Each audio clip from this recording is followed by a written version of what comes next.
જય શ્રી કૃષ્ણ. હું શાસ્ત્રી વિક્રમભાઈ પંડ્યા દીવ. આપ સૌનું મારી યુટ્યુબ ચેનલ વિક્રમ પંડ્યા શાસ્ત્રી વિક્રમ પંડ્યા દીવની અંદર આપ સૌનું સ્વાગત. યુટ્યુબના માધ્યમ દ્વારા આજે 14 જાન્યુઆરી 2026 બુધવાર સરસ મજાનો મકર સંક્રાંતિનો પર્વ, અને એ મકર સંક્રાંતિના પર્વની અંદર આ વખતે 3 યોગ ભેગા થાય છે. સુંદર મજાના 3 યોગ એટલે એક તો સડતીલા એકાદશી, સૂર્ય મકર રાશિની અંદર પ્રવેશ કરે છે, મકર સંક્રાંતિનો સરસ મજાનો પર્વ, અને સાથે છે અમૃત સિદ્ધિ યોગ. આ 3 યોગ સરસ મજાના ઉત્તમ રીતે ભેગા થાય છે. 11 વર્ષ પછી આ 3 યોગ આજે ભેગા થાય છે. અને આ યોગ દરમિયાન તમારી રાશિ પ્રમાણે તમારે શું શું દાન કરવું જોઈએ, ક્યારે દાન કરવું જોઈએ, એની માહિતી આ યુટ્યુબ દ્વારા, મારી ચેનલ દ્વારા આપને આપું છું. મકર સંક્રાંતિનો આ પર્વકાળ એટલે દાન માટેનો સૌથી શ્રેષ્ઠ સમય. ખડજગને વિવાહે ચ સંક્રાંતો ગ્રહણે તથા પુત્ર જન્મ વ્યતિપાતે દત્તમ ભવતુ ચાક્ષયા. સંક્રાંતિના પુણ્યકાળ દરમિયાન જે દાન આપવામાં આવે, જેટલું દાન આપવામાં આવે એનાથી અનેક ગણા, હજારો ગણા પુણ્યની પ્રાપ્તિ થાય છે. આ વખતે બુધવાર અને 11 14 જાન્યુઆરીએ સંક્રાંતિનો સરસ મજાનો પર્વ. ધનુ રાશિમાંથી સૂર્ય મકર રાશિની અંદર બરોબર બપોરે 3:05 જશે. એટલે મકર સંક્રાંતિનો પુણ્યકાળ બપોરે 3:05 થી શરૂ થઈ અને સાંજના 5:45 સુધીનો શ્રેષ્ઠ સમય છે. અને એમાં પણ મહાપુણ્યકાળ એટલે 3:05 થી લઈ અને બપોરના 4:58 સુધીનો જે સમય છે એ મહાપુણ્યકાળ છે.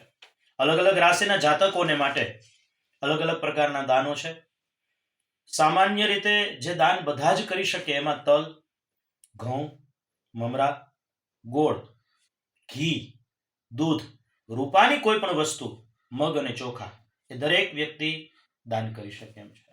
વિશેષમાં મેષ રાશિ, સિંહ રાશિ અને ધન રાશિ માટે જે દાન છે, રૂટીન નિત્ય જે દાન કહ્યું છે એ તો કરવાનું જ છે. સાથે વિશેષમાં મેષ, સિંહ અને ધન રાશિ વાળા કાળા તલ, સ્ટીલનું કોઈ પણ પાત્ર, કાળો કામળો, અડદ અને શક્તિ પ્રમાણે દક્ષિણા, એનું દાન એમના માટે ઉત્તમ રહેશે.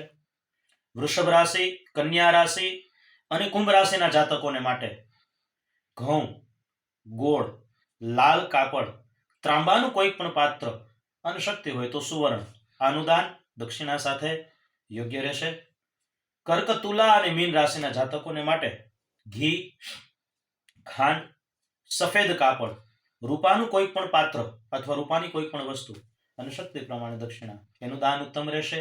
અને એ જ રીતે મિથુન, વૃશ્ચિક અને મકર રાશિના જાતકોને માટે ચણાની દાળ, પીળું કાપડ, ચંદન, પિત્તળનું કોઈ પણ પાત્ર અને સુવર્ણ કહેતા સોનું, આપણી શક્તિ પ્રમાણે દક્ષિણા સાથે આ દાન આપના માટે ખૂબ લાભદાયી અને શ્રેષ્ઠ નીવડશે. આ દિવસે જે દાન કરવામાં આવે છે મકર સંક્રાંતિના પુણ્યકાળ દરમિયાન એનું અનેક ગણું પુણ્યની પ્રાપ્તિ થાય છે. દર્શક મિત્રો, આપની શક્તિ, આપની શ્રદ્ધા અનુસાર યોગ્ય બ્રાહ્મણને, યોગ્ય વ્યક્તિને આ દાન કરવાથી અનેક ગણા ચોક્કસ પુણ્યની પ્રાપ્તિ થાય છે. જીવનની અંદર જે કષ્ટ છે, ભય છે, દુઃખ છે, આ દાન કરવાથી ચોક્કસ આપને એનાથી રાહત મળશે. જય શ્રી કૃષ્ણ. હર હર મહાદેવ. મારી આ ચેનલ શાસ્ત્રી વિક્રમ પંડ્યા દીવ જો આપે સબસ્ક્રાઇબ ન કરી હોય તો ચોક્કસ સબસ્ક્રાઇબ કરજો અને બેલ આઇકોન ચોક્કસ દબાવજો. જ્યારે જ્યારે મારા નવા નવા વિડીયો આવશે, મારી ભાગવત કથાઓ અથવા મારી શિવ કથા અથવા દેવી ભાગવત વગેરે કથાઓ આવશે, ત્યારે આપને ચોક્કસ એ વસ્તુનો લાભ મળશે. સૌને જય શ્રી કૃષ્ણ.